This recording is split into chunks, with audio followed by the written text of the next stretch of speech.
Spring लगा है, force है, फिर भी मास एम मूव नहीं कर रहा है। ये फिजिक्स का एक कॉमन ट्रैप है और इसमें ज्यादातर स्टूडेंट्स मिस्टेक करते हैं।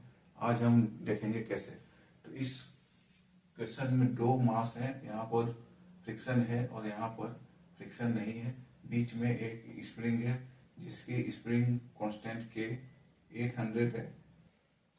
तो इस ब्लॉक को हमने 1 सेंटीमीटर खींच कर छोड़ दिया। तो क्वेश्चन में ये पूछ रहा है कि इस सिस्टम की ऑस्किलेशंस की फ्रीक्वेंसी कितनी होगी। पहले हम बेसिक थ्योरी जानते हैं फ्रिक्शन के केस में कि दो सरफेस के बीच में स्टैटिक फ्रिक्शन की मैक्सिमम वैल्यू एफएस मैक्सिमम जो होती है वो होती है mu S M G 2.5 into 10 newton. तो यहां से आ गया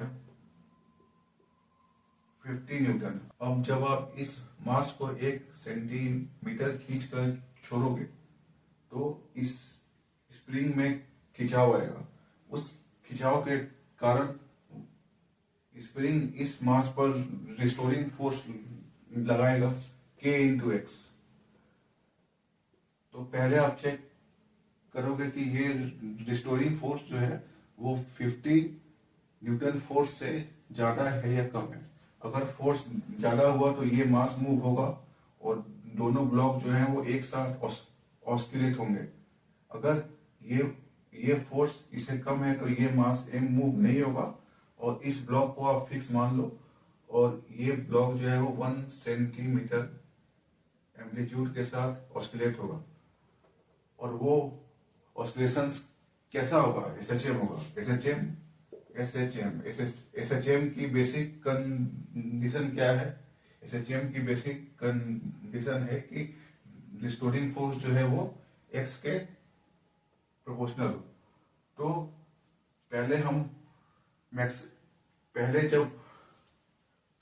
हम चेक करेंगे कि 1 सेंटीमीटर जब ये ब्लॉक को खींचा गया था उस टाइम स्प्रिंग में कितना फोर्स था। तो फोर्स था K इंटू एक्स। के की वैल्यू है 800 इंटू एक्स। एक्स है 1 सेंटीमीटर मीन्स 1/100 मीटर हो गया। तो ये फोर्स न्यूटन हो गया। तो स्प्रिंग में फोर्स 8 न्यूटन की हो गई। तो जब स्प्रिंग में फोर्स 8 न्यूटन की है तो ये फोर्स तो 50 से कम है, मीन्स ये ब्लॉक मूव नहीं होगा और ये ब्लॉक 1 सेंटीमीटर एम्पलीट्यूड के साथ ऑस्किलेट होगा और उसकी फ्रीक्वेंसी ओमेगा जो होगी वो √K/m होगी। एसएचएम में हम जानते हैं कि ओमेगा जो है वो √K/m होता है।